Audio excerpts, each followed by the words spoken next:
I would like to welcome you all to the book presentation and discussion today.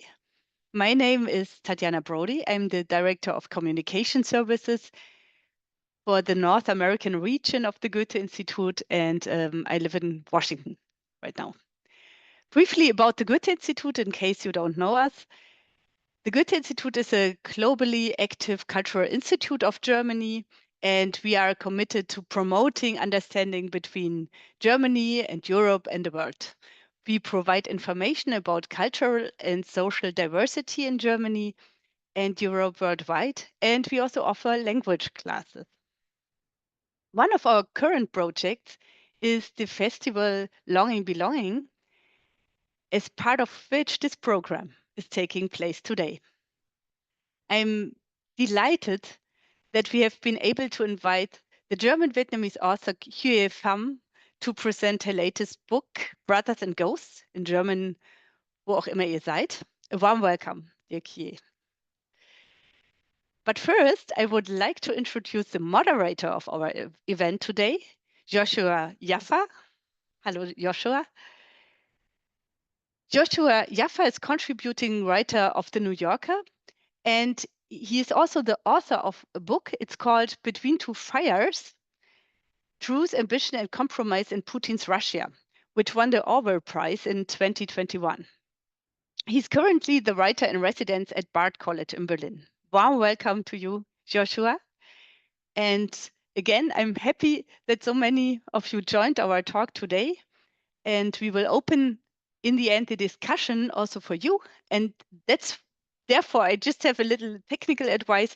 We kindly ask you to use the Q&A function. In Germany, it's the F&A function to submit your questions. And now I hand over the microphone to Joshua, and I wish us all a delightful and interesting event.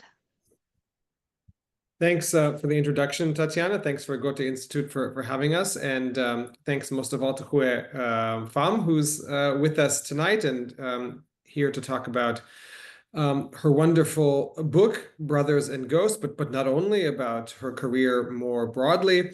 Khuê is a writer and journalist with Die Zeit in Germany, where she's written a number of noteworthy pieces, including an investigation into the death of Vietnamese migrants in Essex, a profile last year of the Hollywood actor, disgraced Hollywood actor Kevin Spacey. Before Brothers and Ghosts, the novel published to much acclaim in Germany and now in English translation in the US, which, as I said, will form the core of our discussion tonight. She also co-authored a nonfiction book about second-generation immigrants in Germany, We New Germans, based on her own experiences growing up in the family of Vietnamese immigrants in Germany, an experience that also informs the novel Brothers and Ghosts. So thanks for being with us tonight. Looking forward to the conversation. I wanted to talk about, to begin, immigration stories. You've written one in Brothers and Ghosts. You lived through one yourself. You were born in Germany, but that of your parents, your kind of immigration story baked into your family lore in a way. And I want to talk about the interplay between the place you leave and the place you arrive. Your experience is in Germany, though in the book you contrast that with that of a sibling, your father's brother who ended up in the US, and that gives rise to a conversation about what's the difference between, say, being from one Vietnamese family and ending up in a place like Germany versus ending up in a place like US. And that got me thinking about, in any immigration story, how much relevance or kind of power does the place you leave hold versus the place you arrive, and kind of what determines in what proportionality your overall immigration story. And I'm wondering if you could talk a bit about that, how you think about that broadly in general, the idea of the place you leave versus the place you arrive in determining an individual's immigration narrative, but also in the context of Germany, the US, and your own family.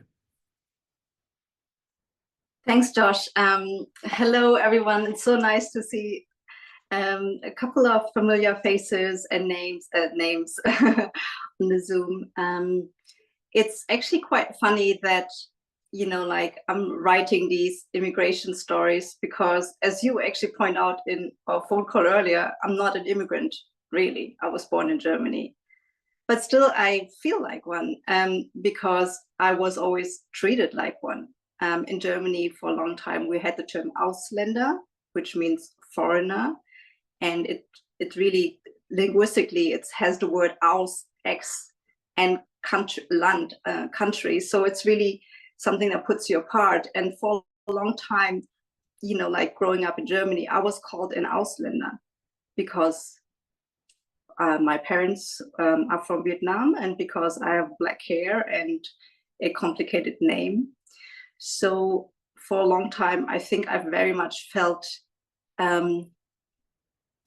like not so much like a guest to the society, but just somebody who was not really in the right place, who was not naturally of this country, who was somehow strange, who was always asked where she was really from, and who at the same time did not really have such a strong relationship to Vietnam.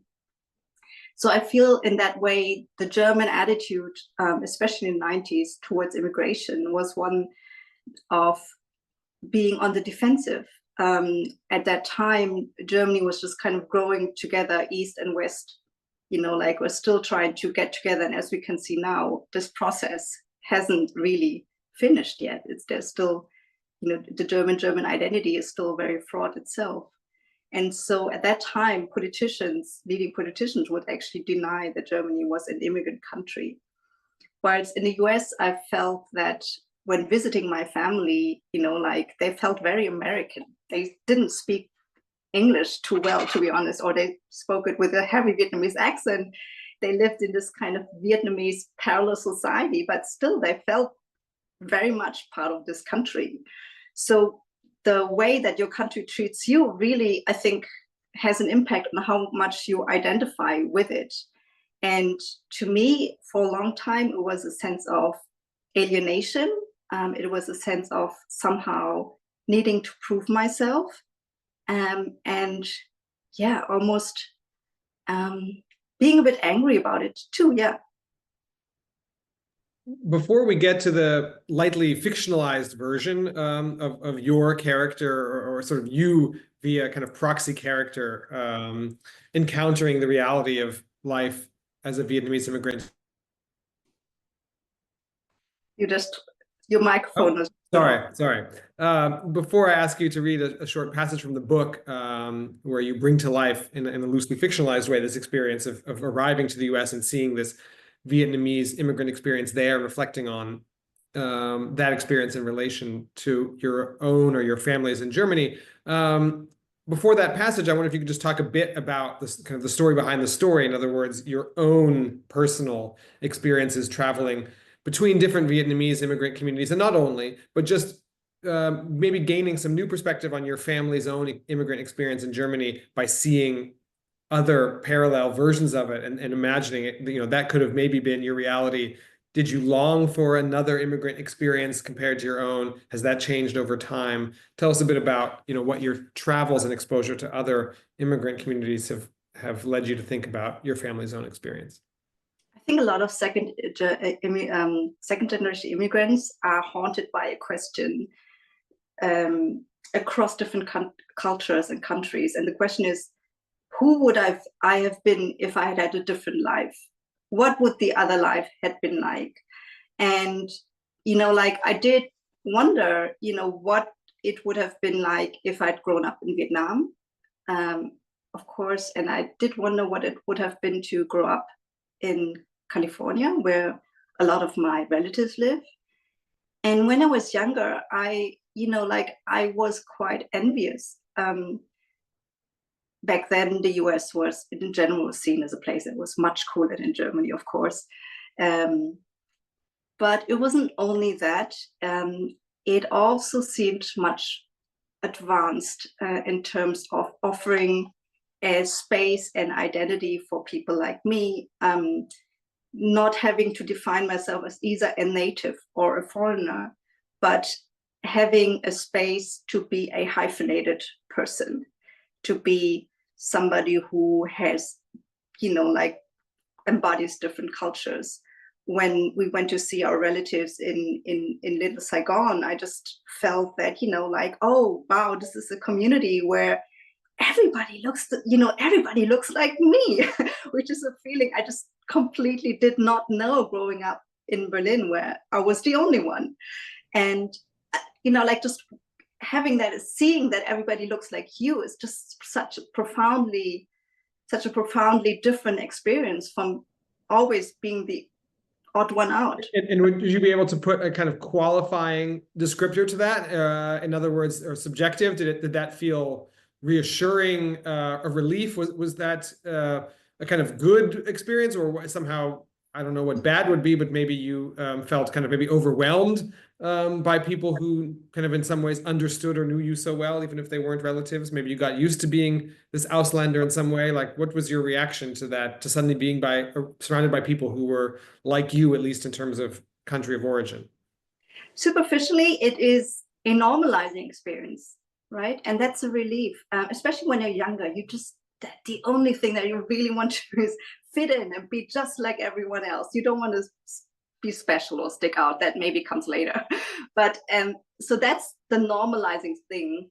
But at the same time, I have to admit, I also felt a bit it was also certainly different to my experience, because these people had really grown up in the Vietnamese community, unlike me. So, for example, they spoke Vietnamese very well. They go to the temple on the weekends, which I just never did. They were so much closer to this culture, which I was not so fluent in. And so that, I guess, was another contradictory experience of, on the one hand, feeling quite at home, but then at the same time also seeing where the differences are. And now, of course, like as we see the political developments in the US, I do wonder, what it's like to live there, grow up there. And I've through this book, I had a chance to speak to a few people who grew up in Little Saigon. Some of them are writers, and they told me a bit about it. And I said, it was pretty, they found it quite stifling, because everybody's around you. You have all what are cousins and aunts and uncles. The social norms, the cultural norms are quite strict. So that's what they told me. So I guess now I think that maybe I looked at it in a bit of a romantic way. But certainly I just felt that there was this, like community. I mean, what I kind of longed for, and perhaps still long for, is a sense of community. Here, I'd like you to read a bit of the book from this moment when the character who goes by the kind of American or Westernized name Kim, who I read as a kind of proxy character for you in many ways. At least some of the biographic details almost match up, and generation-wise, it seems to be certainly a fit. Read us, please, a bit from when Kim is in Little Saigon with her family visiting relatives who live there. Outside, everything fits the Western mold, though dotted with Vietnamese symbols. While the stores may look typically American, they have names like Saigon City Marketplace or Hanoi Corner. The restaurants advertise bánh xèo pancakes, soy sticky rice and banh mi sandwiches. The pharmacies have Vietnamese names, as do the laundromats, the bubble tea stores, and massage parlors, whose services are so cheap that it seems criminal. 1 hour, $15 only. I only see a few people walking down the streets, but all of them have black hair and Asian builds that often seem a bit frail compared to Caucasian ones. Here, though, they're amongst their own, so they don't all just look short. Some are stocky and athletic, others look petite, while others even seem tall. One lane over, an Asian family with 2 girls drives by in a pickup. The mother has dyed her hair brown and pinned it up loosely. The father's wearing black architect glasses with a white t-shirt and blazer. I watch them in envy. Who would I be if I'd grown up here? When I think back to my childhood, I see a black-haired girl living in a light blue house, growing up with the melodic language of her parents. Innocently, I repeated the words with which they rocked me to sleep, tender with happiness at their firstborn child. When I was little, I didn't know that my family's world was different to the one around us, that I was growing up on a planet shared by only 5 people: my mother, my father, my sister, my brother, and me. I began to see it in preschool. There I met Paul and Sarah, who would play with colorful building blocks as I watched in silence. Their parents were tall, blonde, and always joking with the childcare workers. My parents were short, black-haired, and always late. When a family came rushing to get me, I'd be sitting outside the door trying to recreate Paul and Sarah's building block castles.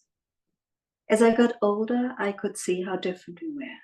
As I grew smarter, I studied how others behaved. For every German word I gained, I shared a Vietnamese one. I forgot the songs I'd sung as a toddler and joined the Germans at schools as they sang theirs. I wanted spaghetti for dinner, not pho.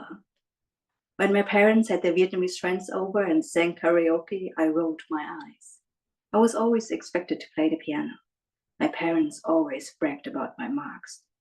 My only solace was that the other Vietnamese kids had to endure the same. Together we stood there cringing as our parents boasted about exam results or performance in a math context. My German friends seemed to be free from that pressure to achieve. They received money for being math.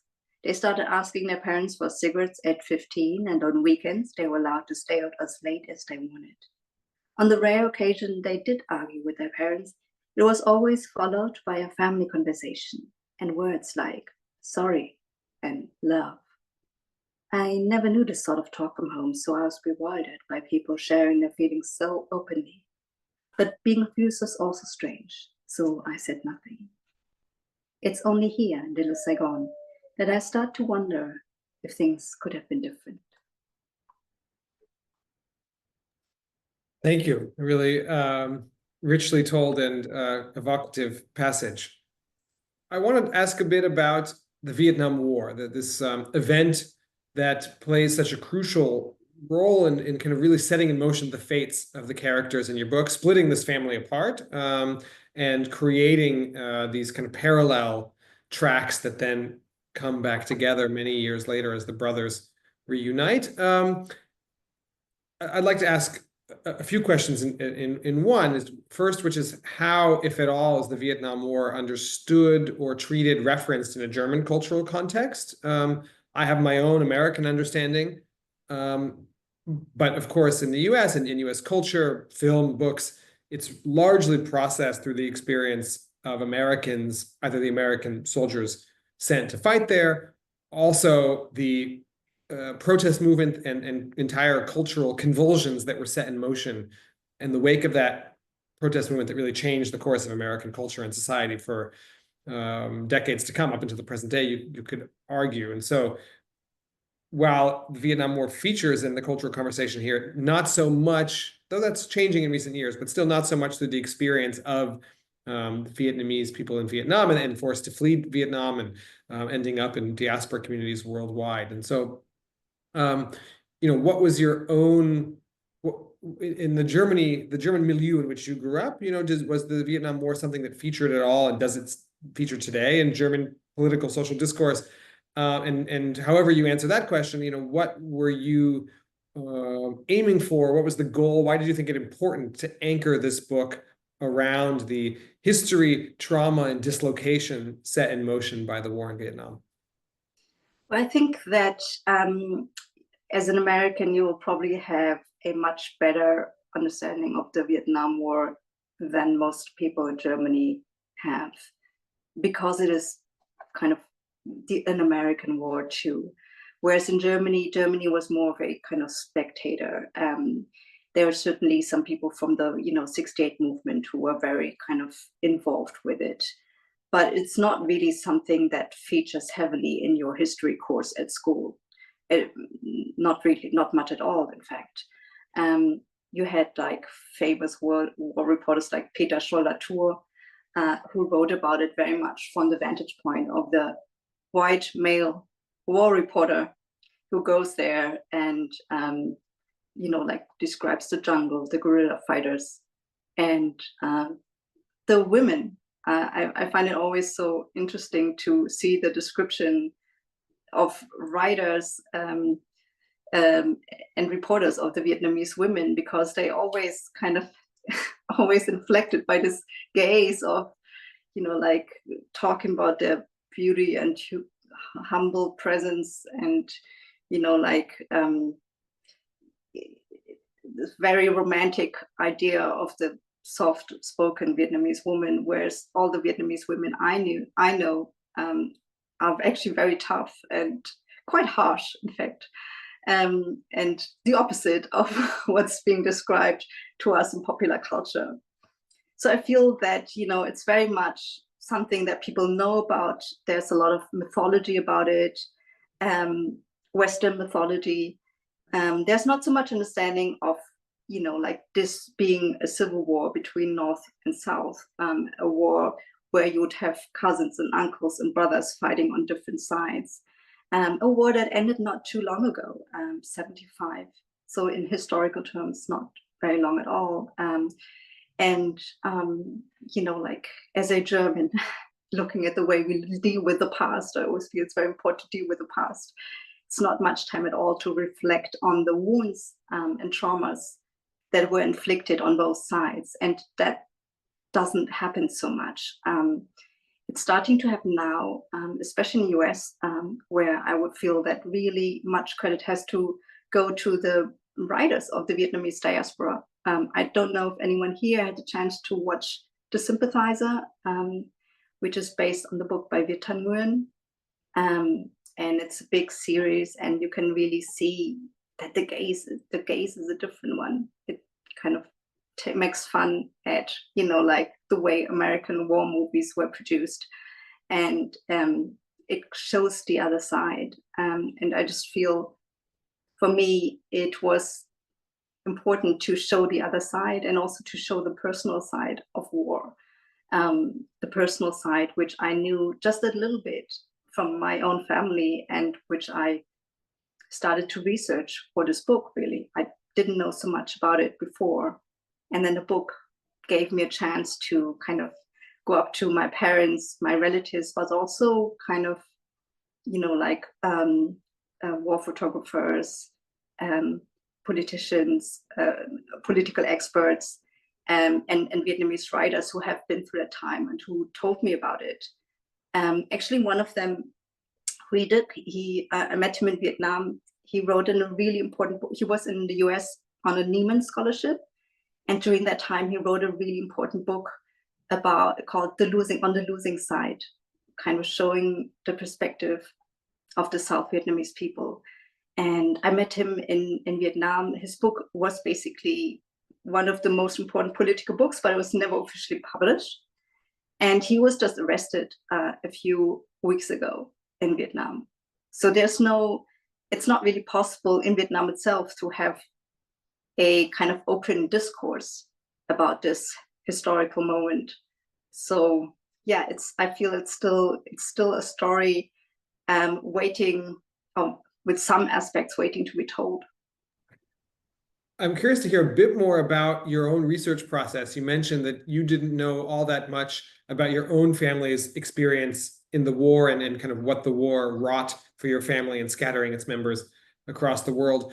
What did you learn that surprised you? You had a general understanding about the war and its history, but what in your own family's history were you not expecting, or was maybe even on the level of your family somehow taboo or kind of not discussed, but you unearthed it, and perhaps that caused some kind of ripples that in your own family, not even so much that reflected in the book, but just in your own life and family dynamics, if you're comfortable talking about them. What did that research process look like, and what was striking for you, and also maybe consequential, if that's the right word, for your family?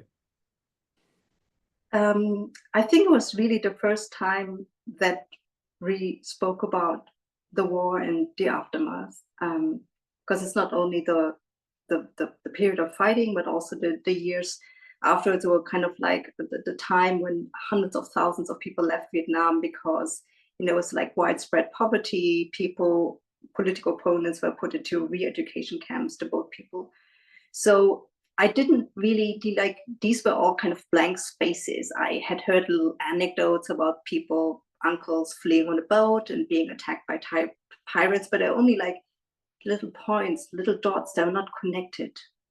And so I sat down with my relatives one-on-one, like, like conducting an in-depth interview. And I asked them, actually, I asked them very simple questions. I asked them what it was, like, first of all, what year were they born? Also, what was it like to go to school? What was it like to go to school after the political system changed? Oh, you got new types of books. What kind of books did you get? What color were the pages? There's some very simple questions, and these simple questions kind of like brought so much to light, like heavy stories, like people having to go to jail or trying to flee through Cambodia, being kidnapped. But also many little details, like, for example, the story that actually features in my book, the person who tried to flee through Cambodia, he, when he left, his mother gave him a ring, like a lot of the refugees brought gold with them to, like to come get through the journey. And he was kidnapped on his way. And he told me that he swallowed the ring in order to save it, right?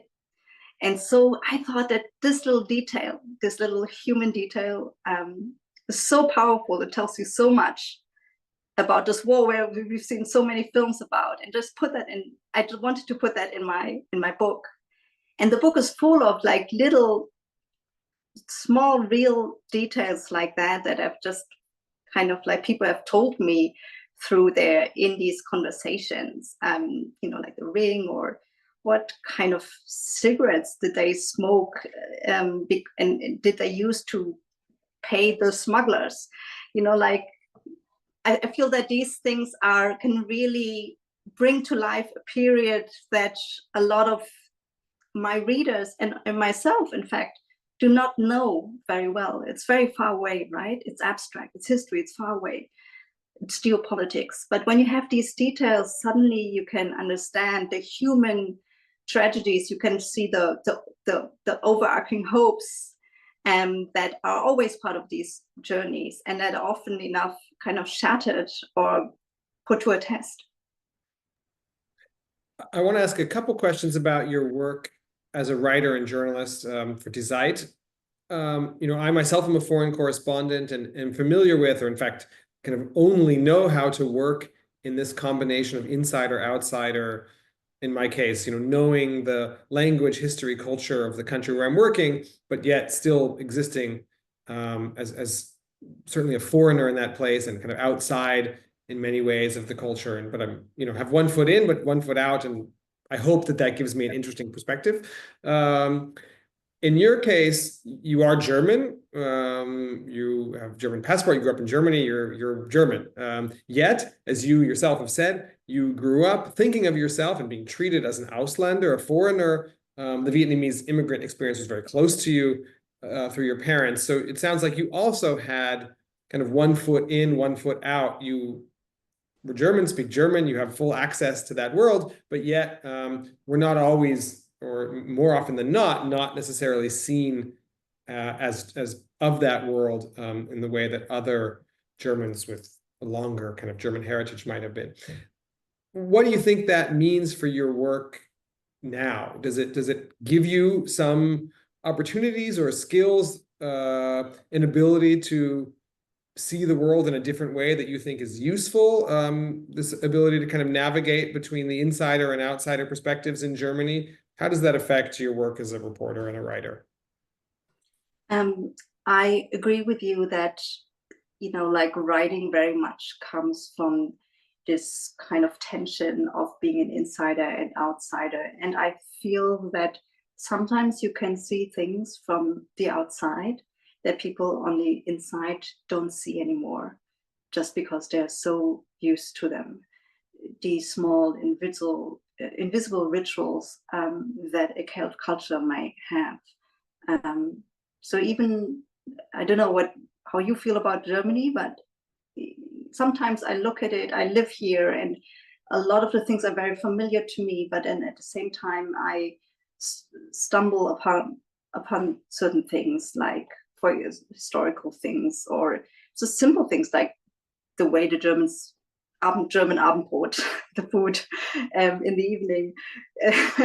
And I was startled and somewhat, I don't know, traumatized anew by the scene in the book where he goes for dinner the first time and is served a piece of dark bread with a cold cut, and is Did you have that? Did you feel traumatized as well? Yeah, well, I could have remembered, my own experiences first time going for dinner and being handed a piece of bread and a slice of cold meat.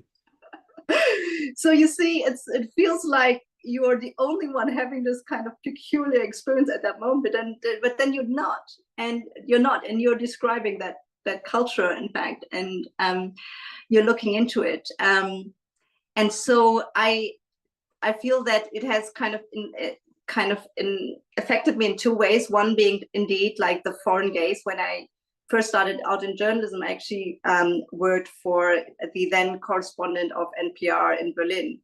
So we're doing a lot of foreign correspondent stories, like yourself, thinking about what could be interesting about Germany to a foreign audience. And in fact, now that I'm kind of like launching this book in the US, and I'm starting to think like that again, what could be interesting to an American audience? And very quickly you landed German stereotypes. Let me ask my final question before we turn to Q&A, and to repeat Tatiana's technical point, we're taking questions via the Q&A section at the bottom of your Zoom. If you don't see it, you might have to click on more. I had to in order for that Q&A to appear. So you can begin now to put your questions there, but in another 5 or 10 minutes or so, I'll start to pull some questions from there. Actually, I'll take my prerogative as moderator and question asker to ask two more questions. One more about this idea of identity, how you perceive yourself as a writer, and then I'll save a final question for after that. And that essentially is the essence of my question, which is how you see yourself today as a writer. Do you see yourself and want to be perceived as a German writer and journalist, just like any of your colleagues, anyone else writing for Zeit elsewhere, that the Vietnamese experience is important to you, but you don't see it as defining or guiding your work as a journalist in any way? Or the opposite, or you see that this tension that we were discussing a minute ago about the insider-outsider perspective that is in some ways, I mean, many people have it, but it's unique to you in your particular circumstances, that actually is the defining aspect of your work as a writer, and that makes you who you are as a writer. And so, in fact, the Vietnamese component and the immigrant component through your parents' story is actually an essential part of your writerly identity. How do you think about yourself? How do you position yourself and want to be perceived in Germany first and foremost, but elsewhere as a journalist and writer? When I first started out in German journalism, so I started out in English-speaking journalism, so to speak, and then I moved over to German journalism. It was a different time. It was German journalism at that time was very white, and especially at Die Zeit. Die Zeit is it's a weekly paper. It has quite an intellectual touch. When I was younger, when I was a student, I would never read Die Zeit because I felt that it's too far away from me. It felt very much like a German, I don't know, ivory tower, I think. So I think when I started out in journalism, there wasn't really anyone, there wasn't so many people I could, there wasn't really anyone like me. And so again, it was about kind of fitting into the environment. I started out on the political desk of Die Zeit. Helmut Schmidt was still around every Friday, the former chancellor, the Social Democratic chancellor. He was very scary and wise. And he would, like a Kissinger type person, he would come every Friday to our weekly conferences, and there would be like 3 young women sitting at the table amongst everybody else who, like people much older and more experienced, had the mobile phone numbers of every minister. So it was quite intimidating, and I was eager to, like, not be that exotic person, because purely to the fact that I was young, and a woman was already quite exotic in itself.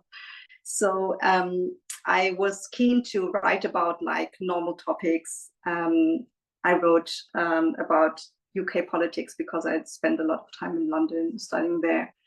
And then it was only much later when I started, writing the nonfiction book with two of my colleagues, Alice Botha and Özlem Topçu, who were the other two kind of odd ones in that on the politics says, that we started to kind of like define our identity in these terms publicly. And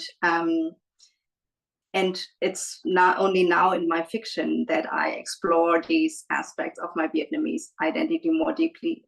My journalistic writing, I don't really do that so much, because I feel that as a journalist, it's more about being a neutral observer. Or whereas in my books, I feel that it is important to have some sort of a, like establish a personal connection to the reader, especially when you write about topics that may seem very far away from them.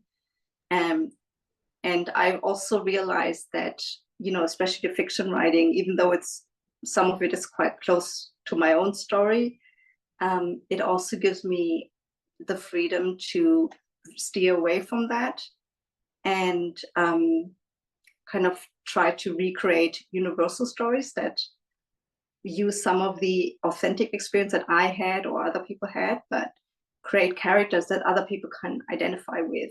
And I've seen that a lot of people do. A lot of people have written me when the German edition came out.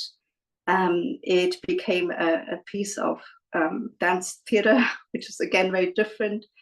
And then there's also interest to adapt it to a series. So it's to my own surprise, I'm seeing that, like this kind of small story that I wrote inspired by my family is somehow adaptable to other people. And it's quite gratifying to see that. And it's quite empowering as well. And so, yeah, I think now I'm at this point where I feel that the tensions are part of me, and all the awkwardness or complexity is part of it. And that's what I want to try to tackle as a writer, the complexities of identity, work on finding the right language, the right story for it. But I feel that when you're honest and when you go into your own struggles, it becomes more powerful, the writing. So I work with it now, it's not easy, but I try to work with it. So this will indeed be the last question for me before we turn to those from who are attending on the Zoom. Again, put your question, please, in the Q&A box at the bottom. I want to talk about the moment we're in now with anti-immigrant populism on the rise, both in the US and in Germany, or at least populist movements that have immigration very much at the core of their message to voters, and actually is the part of their message that most appeals to people if you look at polls and how people respond to these movements. Trump in the US, AfD in Germany. Immigration is something that motivates people. Fears about immigration, desires to limit immigration, that's resonating with a non-insignificant part of the population in both the US and Germany. The German side of it very well as someone who lives in Germany, reports on this subject for Zeit. You're also pretty familiar with the US side. You recently spent some weeks in the US. You have family there. We'll get to a reading. Maybe that's where we can close at least this part of our conversation, reading from Brothers and Ghosts, where the subject of Trump and the appeal of Trump comes up. But my question is, do you think that the cause of, or what is giving rise inside society to these movements, is it more similar than dissimilar in Germany and the US? And in other words, whatever's happening within these societies, whatever's giving rise to these feelings, allowing these movements to gain followers and supporters, to have immigration become this real lightning rod, is the underlying phenomenon more similar or dissimilar in the two countries, and how would you understand the kind of root essence of what has given rise to these movements, and specifically their messages on immigration? I think there's a kind of something of a global root cause or global response. We have seen, of course, especially since the 90s and the rise of Asia, opening of China, we have seen globalization. We have seen a transference of, like a lot of the manual jobs going from the West to the East. So you do have a big shift in how the so-called working class is kind of like creates their identity, who they align with, where they get their sources of money and pride from. So definitely that's kind of like a big trend that populism strongly feeds into. We have seen, like in countries like Germany, we talked about it earlier, like immigration has, like nowadays you have more than a quarter of the German population has an immigrant background. And like there are a lot of so-called new, what we call new Germans, people like me, becoming more and more visible, and not everybody likes that change. We have the progress and we have the backlash. At the same time, there's of course something very specific to Germany, which is why it frightens me so much to see the triumph of the AfD, which certainly will go on. We just had state elections in 2 out of 3 East German states. They became the strongest party, rendering these local governments virtually impossible to govern. And it's very scary to me because, like Germany has a history of fascism. It was the country that committed the genocide that started the Second World War in the name of racial supremacy. And so it knows very well where nationalist thinking, the hell that nationalist thinking can lead to. And it voted itself to never again commit that mistake. So that's a really, really, really deep German taboo. And some of those people in the AfD, especially the guy in Thuringia, Björn Höcke, they really work hard to break that taboo. They really try hard to kind of like overcome what they feel is an obsession with the Holocaust. They feel that Germany is not, they want Germany to revert back to its old pride, Germanic pride. And it's, like this being the countries of the big philosophers, thinkers, and geniuses, many of whom were Jewish, in fact. And they kind of like, they're working, I think, deep down at the core, they're working to really change something and make something that this country has learned since, in the decades since the Second World War. So that's something that really, really scares me as somebody living here, to see how people would easily give their vote to a party that flirts, and probably some of these people really admire what happened, like the strength of the former nationalist here. But still, of course, it's maybe racism is something that would always exist in a society, like, like unemployment. You always have like 10-15% unemployment no matter what you do. Maybe it's like that with racism, just more. So I think it's a very scary time, but at the same time, that's also why I feel it's quite important to show the other side of Germany, and to, like, it is so much more diverse than a lot of people think. It is so much more in discourse and fighting about these things. And it's good that we do. It's good that we fight about immigration. But a lot of the debate is really, really toxic and hateful. And in my personal opinion, leading us kind of dangerously close to the past. So let's close out our part of the conversation, please, if you wouldn't mind reading the passage from your book where 2 brothers in Little Saigon in the US, Son and Min, clash over the legacy of communism in Vietnam, as well as the rise and appeal of Donald Trump. And I think it really brings to light the issues that you just described in your answer now. Yeah, so they're driving in a car in Little Saigon, and the Min, who is the father of the main character, who is the one that went to Germany, and he got involved in this German 68 movement. So she became a bit of a fan of the communist leader Ho Chi Minh. Whilst his brother Sun fled, like he was in Vietnam when Saigon fell, and he had to flee to the US later, grew up in California. The communists had noble goals, my father says. They just never got around to implementing them. In the rear view window, I can see Uncle Sun rolling his eyes. Are you still defending these people? After they came to power, there was nothing but corruption, re-education camps, and people trying to escape. Believe me, I lived through it. The animosity spreads to the car like an unpleasant odor. Uncle Sun exhales and turns up the stereo.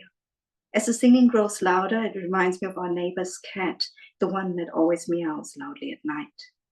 Even though I've been exposed to Vietnamese music since childhood, it still all sounds like cater warning to me. It must be the instruments, the high-pitched hum of the zither, the synthesizer accompaniment, or perhaps the unfamiliar harmonies and melancholic voices. One famous song is about a soldier's wife who waits so long for him to come home after the war that she turns to stone. My father told me about it when I was a child, and even today it perfectly reflects the image I have of all Vietnamese songs. Corny, sad, and with a strange ideal of love, equating it with self-sacrifice. We pass by a billboard of a black-haired woman in a business suit smiling down at the passing cars. Lisa Chan wants to make America great again, it reads. Next to it is a photo of her with Donald Trump, who has his arms around her shoulder and is giving a thumbs up. Jan, apparently, is a local Republican. Now that's someone who loves his country, Uncle Sun says to no one in particular. Trump, my father replies. I've read that a lot of Vietnamese people support him. He says it carefully, as if he's slowly trying to reconnect with his brother. He's different from other politicians, Uncle Sun replies. He got really rich in the business world. He knows how the economy works, and he's the only one who stands up to China. Of course, some Vietnamese people think that's good. Many in Europe have a problem with him, my father responds. He doesn't act presidential with his constant tweeting and the insulting things he says about other countries. It doesn't go well over abroad. Uncle Sun shrugs his shoulders. He doesn't suck up to other countries, that's it. And he speaks his mind because he's honest. What harm will it do if he's in a White House for a few years? Politicians can't be trusted anyways. Why not give him a chance? My father replies, Gio said you voted for him, is that true? Did she? He looks at me in the rearview mirror and raises an eyebrow. Sounds annoyed. I shrug my shoulders. Even if my Vietnamese were smoother, I wouldn't know what to say to him. It's clear that he and I are on different sides of the political divide. Neither of us would be persuaded by the other. Should I lecture him anyway, even though he's older than me and I'm only his niece? My mother, sitting next to me in the back seat, puts a hand on my shoulder. Let it go, her look says. What alternative is there to Trump? My uncle demands, clearly agitated. You can't trust the Democrats. All they do is spread fake news. They won't do anything to stop China. They're far too soft, and they probably even sympathize with them. The only thing on their mind is raising taxes. I'll tell you again, if the lefties come to power here as well, it will be the end of us. California is home to many refugees from South Vietnam. We risked our lives to escape the Reds, and we won't let it happen again. He shakes his head and accelerates. You are too far away to understand. You don't know all that we've lost, what the war did to our family. Thanks for that. That's a good lead-in now to questions. We have several. Please ask more. I'll start in chronological order that they came in. Can I just also ask if people don't mind putting on their cameras? It would be nice to see. I'm going to read them actually. But still, it still would be nice. I mean, if you don't mind. Okay. Sure, that's a good suggestion. The first question, and apologies in advance if I mispronounce any names here. I'll try my best. But from Brahim Busaid, how would you describe the in-between identity that many immigrants and displaced people face? They are outsiders in many ways in their new home. We've talked a lot about that. But also, we've referenced this, maybe talked about less tonight, is that they can become outsiders in their original home of origin. And you had this experience, even though, again, not an immigrant, but from an immigrant family, whereas, not fully accepted in Germany, but also lacking a cultural, even a linguistic understanding or ability to really navigate a kind of Vietnamese space. So talk a bit about that in between identity. It's very nice to see some people coming up. And yeah, hello. And I can actually, I witness it. I see it every time I go to Vietnam with my parents. Like Vietnam is very much their home. That's where they grew up. They lived there till they were 18. It's, like their family, my mother's family still live there. I can really see when we go there, they somehow, there's another side of them that comes out, and there's this really kind of like happy side of them. At the same time, like after a few days in Saigon, my parents also become quite, it gets too much for them as well, like the heat, the noise, the many kind of the traffic, the harshness of life. It's a very different existence from what they have established in Germany over the past 30 years. And I can also tell in the way that my relatives treat them, that somehow they are, like they treat them like raw eggs, right? Are you sure should I help you get across the street? Like, because in Vietnam, it's really, the traffic is really crazy. And so I think that the first generation as well, they have their identity issues, but they're just not so used to speaking with them. Again, that might be a difference to kind of first generation immigrants in the States. I noticed that especially in the writing community, Vietnamese writing communities, you have a lot of people from the first generation who kind of express these things. But amongst my parents and my friends, they don't really, because there's so much kind of shaped by this immigrant mindset of working, getting a job, getting a life, getting there, getting accepted, building a house. It's very kind of like, it's like a checklist of life that you have to kind of like get one after the next. And there's no pause for reflection. And then they're not used to taking a break or whatever, being so self-indulgent to think about themselves. We have a question from Jonas Rosenbrook about your literary or writerly lineage and who you took as models or inspiration. You mentioned at the beginning of our conversation, Viet Thanh Nguyen. Are there other writers from Vietnamese diaspora or the German tradition or elsewhere who you think of as models or reference points in your own work? Yeah, there's certainly a number of Vietnamese American writers. Viet is one of them. Of course, also Ocean Vuong, who is a poet. And, like I so admire his gift for finding these unique words to put, like describe that experience.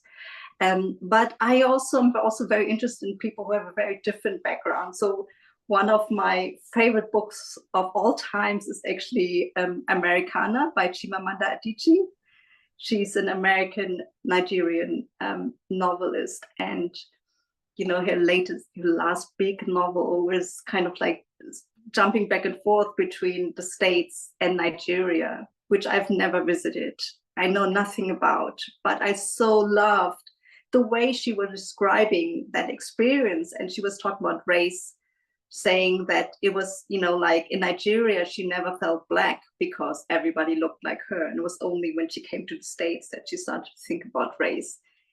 And, like it's a very different experience from mine, but I loved the way that she bridged these two worlds. These, just as to give you a couple of examples, and many, many more autofictional writers. I just read Annie Arnaud, the French Nobel Prize winner, who I was so touched by the way that she described, the experience of being a woman in France back then. Again, a big experience, very different to my own, but so touched by the power the power for authenticity. But yeah, just to give you these examples. Next question, actually, from Imogen Arate, I believe, I hope I got that right. It touches on the question of authenticity in a way I find interesting. There's several questions in one here, but I might actually start with the third, and I should say that the question asker here, Imogen, identifies as Asian American, growing up in New York, and finds much familiar in your description of the outsider experience. And there's a few questions in here, but we could start with the one at the end, which is that in this kind of new environment, long struggled for, in which inclusion, representation are prioritized, is this, in this search for the quote unquote authentic voice, can that actually lead to the ignoring or excluding of mixed heritage narratives like your own that don't actually fit in this kind of new binary in which, you know, it's good that voices that were once considered other are now sought out and look to be included, but does that leave out voices that actually somewhere sit or straddle in the middle? And there are other questions here about the role or nature of that historic underrepresentation, variation of Asian American or rather Vietnamese communities within each context. But I wonder if you might tackle that last part first and then take it in any direction you want. So I think that, and I think I mentioned before that the novel has been adapted to the stage. And in fact, it's not a one-on-one adaptation. It's a dance theater, which sounds very abstract and artsy, but it has narrative. And the performers all have an Asian European background. And a couple of the people who are part of that show are mixed race. They kind of grow up in families in East Germany, where their father was a Vietnamese contract worker, and the mother was a woman in East Germany in the GDR. Some of them don't speak Vietnamese, but they have a very different experience, and we are talking about it when we put the piece together, because their experience is, you know, in the dance theater, it's kind of becomes part of the piece.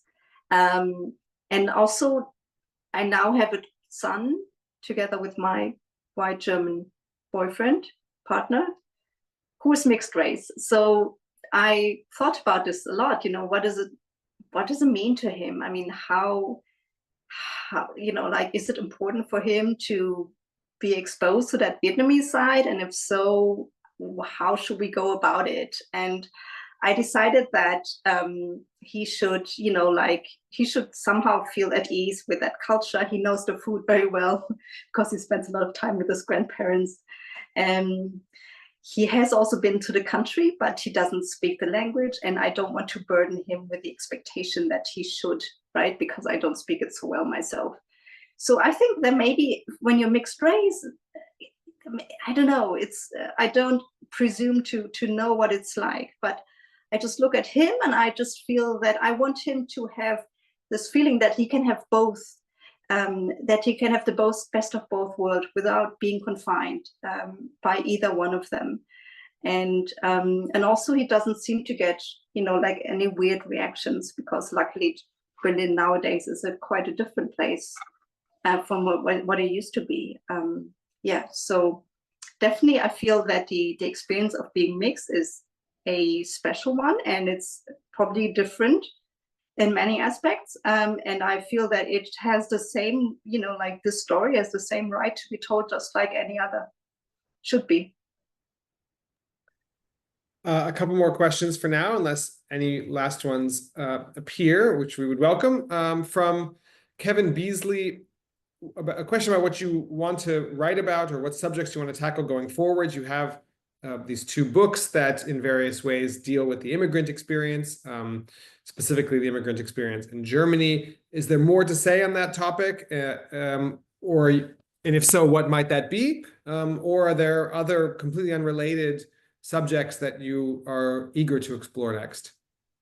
Hello, Kevin. Very nice to see you here. Actually, you're asking the right question, because I'm working on a new book now. It's going to be my second novel, and it will be a bit different. As I said before, I have a kid. He's 4 years old now. And I have to say that having a child and becoming a mother, to me, was like going through a whole new process of identity. It really changed my everyday life, as everyone who's a parent here can attest to. But it also really kind of like made me think on some of the cultural questions I raised earlier about, like, should he learn a language or not? But also about my own role, of course, as a working woman. And like growing up, with this outsider's perspective, I was very much always thinking about, like, I was very kind of, I guess, driven by overcoming the limitations around me, and just work. You just have to work harder, and then you'll get there. You just need to work a bit harder than everybody else, and then you'll get there somehow. And having a kid puts so many restrictions on you. You're no longer defined by just what you want to do, or how willing you are to kind of like exploit your own boundaries, right? It kind of like changes the whole frame of, like the Zoom screen. Suddenly it's like turned into a different direction, and you have to figure out where you stand and how to kind of follow your ideals and your values. Are they still the same, or something else becoming more important now? And so I'm writing a new book, and actually in the process of that, I moved back in Germany. I moved to the outskirts of Germany, to a kind of very small townish place where I grew up, and that I've always wanted to leave behind, because it's so small and small-minded. And now I moved back with my family, because it's also a very nice green area. It's very safe, great kindergartens, great schools, and my family are just around the corner. So I suddenly find myself back into this kind of like small town life, suburban life, right? And that also was a great surprise to me. So my new novel is taking place in this area where I now live, and it's dealing with kind of working through these topics of returning to your home, of becoming a parent, and also of redefining perhaps your attitude towards working and self-fulfillment. Yeah, it's very early stages, but that's what I'm trying to do. It will be quite different. It will not be a story about being foreign, but it will also be a story about identity and home in some way. Yeah.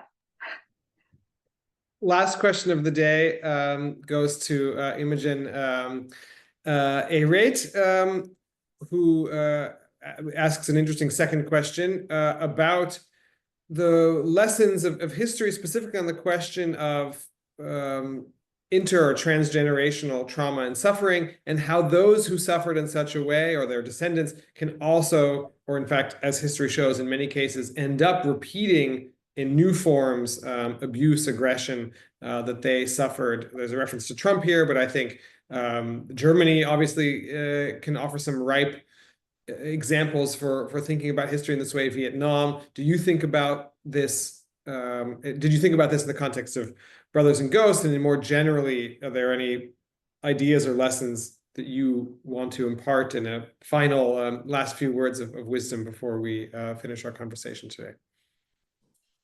Yes, there's a lot of there are some scientific studies as well, looking at how trauma is passed on from one generation to the next.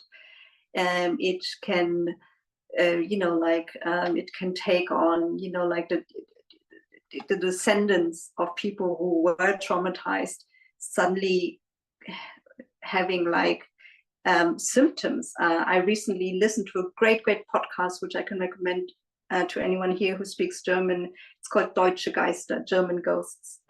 It's about the descendants of a Holocaust survivor and a guy who was in the concentration camp and saved some people there. And so you have it you have it in that German context, but it's not defined by that at all. And in fact, I think in my own family, we have it too, you know, like I mentioned earlier that my family never used to speak about the experience of the war or the, you know, like the time of escape and the years of hardship until we started having these long conversations for the book. And I think that is because they were so somehow, you know, people want to leave the dark past behind. They don't want to kind of burden themselves with that. Maybe they don't want to burden others with it. Maybe sometimes they are ashamed of what they had to go through, what they have to live through. And that silence is something that, you know, like you pick up on, even if you cannot understand where it comes from, you realize that there are these gaps in your family's history, and sometimes it's difficult to confront them, and then you also take on certain mannerisms or try to become this person who avoids certain things, avoids difficult topics. And people can have like certain survival instincts that they pass on to their children. There are many I think there are many ways that is the experiences of trauma or trying to cope with it are passed on from one generation to the next. And that's why, you know, like we look at wars in terms of casualties, in terms of peace negotiations, and of course the horrific images that we see, you know, like today, even from the wars, the big wars that are going on. And then at some point, the attention will turn away, right? And then there will be another catastrophe that everybody will speak about. But the legacy of any war will live on for a long time after the fighting has stopped. And even after it stopped, you know, like there'll be such a long time of rebuilding the destruction, or reuniting families and what have you. It's something that kind of I find very interesting, especially with Vietnam. I said it's only 50 years ago. Next year we'll have the 50th anniversary. A lot of the people who went through it are still alive. And, you know, like, I hope there'll be a chance to get a fuller picture of what happened and, you know, the consequence it has until today. Thank you. That's a very good place to end. It's been a pleasure, Khuê. Thank you so much for this conversation. I learned a lot. I enjoyed the book. I hope that this conversation inspired those on the call who haven't read Brothers and Ghosts to go out and pick up a coffee. It's a really important, engaging read that brings to life a world I didn't know much about before I read it. And that's one of the best things a book can do. So thanks for the conversation. Thanks for the book. And thanks to everyone on the call for joining us, and Goethe-Institut for bringing us all together. Yeah, I also wanted to really thank you for your thoughtful questions, Josh. And there are actually many questions I would have liked to ask you as well. Maybe we'll do it in the post call. We'll organize another Zoom and turn the table. We'll do it another time. Yeah. But I also really wanted to thank everybody who came. I know in the US it's like a dame time slot, so it's maybe not so convenient. And I'm so happy to see, you know, like some old friends here. That's really cool. I hope to meet you guys in person next time. And thank you for all the new the people I don't know yet for coming and joining in.